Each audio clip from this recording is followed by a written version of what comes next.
اب آتے ہیں خاندان کے بارے میں۔ تو آپ لوگوں میں سے اکثر وہ کنفیوژن ہوتا ہوگا کہ یہ قبیلہ اور یہ خاندان یہ دو الگ الگ چیز ہے یا پھر کیا ہے یہ؟ دیکھیں، قبیلہ جو ہے وہ جد اعلیٰ سے، یعنی کہ کئی باپ دادا جو پیچھے پیڑھیاں گزری ہیں، ان کئی خاندانوں کو ملا کر جو آبادی ہوگی اس کو ہم کہیں گے قبیلہ، یعنی کئی خاندانوں کا اجتماع کو ہم قبیلہ کہہ سکتے ہیں۔ اور اسی طریقے سے خاندان اگر کئی رشتہ دار، یعنی اس کے بیٹے، بھائی، بہن، اس کے چچا اور یہ سارے لوگ اگر ایک جگہ جمع ہوں تو ان کو خاندان کہتے ہیں۔ یوں کہہ سکتے ہیں کہ خاندان رشتہ دار کا چھوٹا اجتماع ہے اور قبیلہ بڑا اجتماع کو کہتے ہیں۔ آپ صلی اللہ علیہ وسلم کا خاندان آپ کے پردادا، چونکہ میں نے کہا، اور قبیلے فہر بن مالک تک جاتا ہے، وہاں سے شروع ہو رہا ہے، اور جتنے بھی ان کے خاندان ہیں فہر بن مالک سے جو چل رہے ہیں، وہاں سے جو مشہور ہوا تو اللہ کے نبی صلی اللہ علیہ وسلم کا قبیلہ قریش ہو گیا۔ اور خاندان کی بات کر رہے ہیں تو صرف دیکھیں دو پشت گئے پیچھے، عبداللہ بن عبد المطلب بن ہاشم۔ ہاشمی خاندان اللہ کے نبی صلی اللہ علیہ وسلم کا کیسے پڑا؟ ان کے پردادا ہاشم کے نام سے، اور انہیں بھی جو قصی کے بعد جو ذمہ داری اٹھائے ہوئے تھے میزبانی وغیرہ کا، تو یہ شرف ان کے ذمے میں آ گیا، پھر وہ یہ کام کرتے ہیں۔ پھر بعد میں ان کے بھائی ہاشم کے اپنے بھائی جو تھے، سگے بھائی مطلب، یہ نام یاد رکھیں، آگے میں اس کو مینشن کروں گا کہ ہاشم کے اپنے بھائی تھے مطلب، یہ بعد میں رسپانسبلٹی انہوں نے اٹھا لی، اور اس طرح سے حاجیوں کی میزبانی آج تک کی جاتی ہے۔ مطلب کے بعد پھر ہاشم کی اولاد کو یہ منصب حاصل ہوا، اور اسلام کی آمد تک انہی کے ہاتھ میں رہا۔ سبحان اللہ۔ ہاشم اپنے زمانے کے سب سے عظیم انسان شمار ہوتے تھے، ٹھیک ہے، اور یہ بھی جیسے کہ قصی کو ایک منفرد مقام حاصل تھا، ویسے ہاشم کو بھی ایک مقام حاصل ہوا۔ انہیں وادی بطحا کا سردار کہا جاتا تھا۔ وہ روٹی توڑ کر گوشت اور شوربے میں بھگوتے اور لوگوں کو کھانے کے لیے چھوڑ دیتے تھے، جیسے کہ انہوں نے وہ بڑے بڑے لگنوں میں کھجور، کشمش وغیرہ کا شربت تیار کیا اور لوگوں کو بانٹا تھا۔ تو ہاشم کا ایک الگ طریقہ یہ تھا کہ وہ حاجیوں کے لیے ایک ڈش تیار کیے ہیں۔ وہ ڈش کچھ یوں تھا کہ گوشت کے جو شوربے ہوتے ہیں اس میں روٹیوں کو بھگو کر کے حاجیوں کو یہ ایک طرح کا ڈش بن گیا، اور وہ پسند آتا تھا لوگوں کو، اور اس طرح سے وہ حاجیوں کو پیش کیا کرتے تھے۔ تو چونکہ روٹی توڑنا، حشمہ کا معنی توڑنے کے ہوتا ہے، تو ان کا اصل نام تھا عمرو، لیکن اس روٹی توڑنے کی وجہ سے، جو کہ وہ گوشت کے شوربے میں ڈبو کر کے پیش کیا کرتے تھے، تو توڑنے کی وجہ سے ان کا لقب ہاشم پڑا، اور اس طرح سے وہ ہاشم نام سے ہی مشہور ہو گئے۔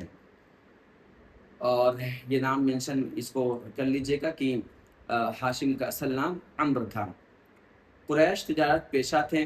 ہاشم نے ان کے لیے جاڑے میں یمن اور گرمی میں شام کا تجارتی سفر منظم کیا، اور اس کے لیے دونوں ملکوں کے ذمہ داروں سے ضمانتیں حاصل کر لی۔ چونکہ وہ تجارت پیشہ تھے قریش، اور عرب میں جو لوگ تھے، تو انہوں نے کیا کیا تھا، ہاشم نے جاڑا میں یمن جانے کا ضمانت لے لیا یمن والوں سے، اور گرمی میں شام جائے یہ قافلہ اور یہ جو قبیلہ ہے وہاں سے ضمانت حاصل کر لی، اور اس طرح سے ایک انہوں نے سہولت پیدا کی قریش والوں کے لیے۔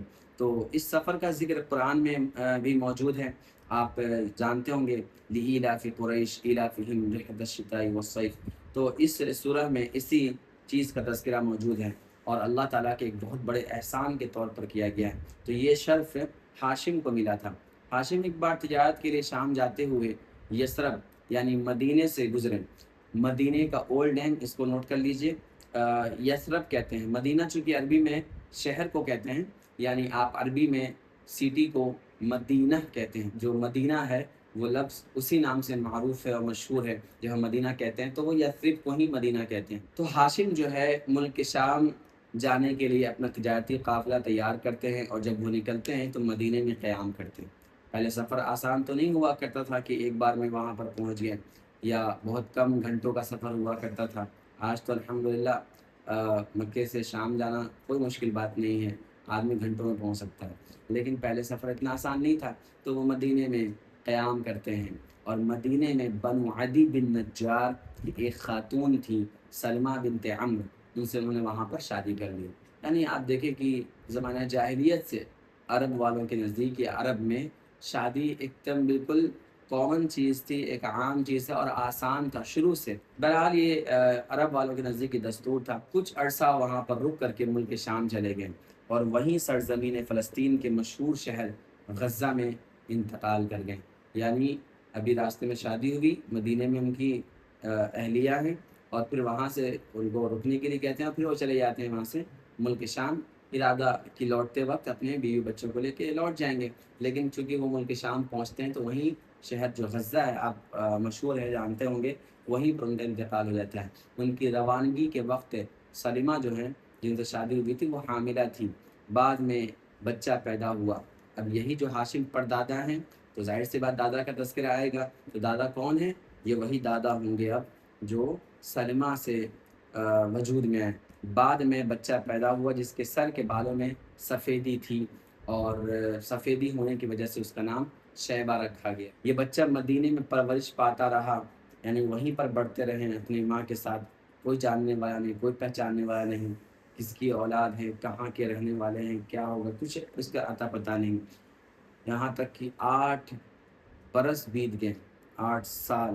اس کے بعد جو میں نے مینشن کروایا تھا آپ کو کہ یاد رکھیے گا، ہاشم کے ایک سگے بھائی ہے مطلب، تو مطلب کو پتہ چلتا ہے کہ مدینے میں ان کے بھائی نے شادی کی تھی، اور وہاں پہ ان سے ایک بیٹا بھی ہے، تو وہ جاتے ہیں اور وہاں پر ریکویسٹ کرتے ہیں کہ آپ اس بچے کو بھیج دیجیے، چونکہ اس کے والد کو ایک منفرد مقام حاصل ہے، یہ عرب میں اچھے سردار مانے جاتے ہیں، بیٹا بھی بڑا ہو کر کے شرف والے کام کو سنبھالے گا۔ شروع میں ماں نہیں مانتی ہے، لیکن اصرار کے بعد وہ ان کو کنونس کر لیتے ہیں، اور وہ ساتھ میں مکہ لے کر آ جاتے ہیں۔ جب مکے میں چونکہ داخل ہوتے ہیں، سواری پر بٹھا لیتے ہیں، اور شیبہ 8 سال کے ہو چکے تھے، لیکن جب مکے میں انٹری کر رہے ہوتے ہیں تو لوگوں نے سمجھا کہ یہ ان کا غلام ہے، جو مطلب آگے لڑکا اپنے بھتیجے کو بیٹھا کے لا رہے تھے، تو لوگوں نے جانا، دستور تھا عرب والوں کا کہ وہ جب جاتے تھے کہیں سفر پر تو بازار میں اور اس طریقے سے کئی جگہوں سے وہ غلام وغیرہ خریدا کرتے تھے، تو لوگوں نے سمجھا کہ یہ غلام خرید کر کے لا رہا ہے، تو لوگوں نے چونکہ عربی میں غلام کے لیے لفظ عبد بھی استعمال ہوتا ہے، تو انہوں نے کہا عبد المطلب، یعنی مطلب کا غلام، اور آج تک عبد المطلب کے نام سے مشہور ہے۔ اللہ کے نبی صلی اللہ علیہ وسلم کے دادا کا نام اگر آپ پوچھتے ہیں تو کوئی شیبہ نہیں کہتا، حالانکہ ان کا اصلی نام شیبہ تھا، لیکن چونکہ یہ ایک مسکنسیپشن ہو جاتا ہے کہ وہ مطلب اس بچے یا اپنے بھتیجے کو لے کے انٹری کر رہے تھے، تو عرب والے لوگ سمجھتے ہیں کہ یہ ان کی مطلب ان کا غلام ہے۔ اب وہ کلیریفیکیشن لاکھ دیتے رہیں، ایک بار جو چیز مشہور ہو جاتی ہے وہ مشہور ہو جاتی ہے، بالآخر وہ اسی نام سے مشہور ہو گئے، اور آج تک ہم اللہ کے نبی صلی اللہ علیہ وسلم کے دادا کا نام عبد المطلب جانتے ہیں۔ عبد المطلب کے بارے میں انشاءاللہ العزیز اگلے ویڈیو میں ہم لوگ جانیں گے۔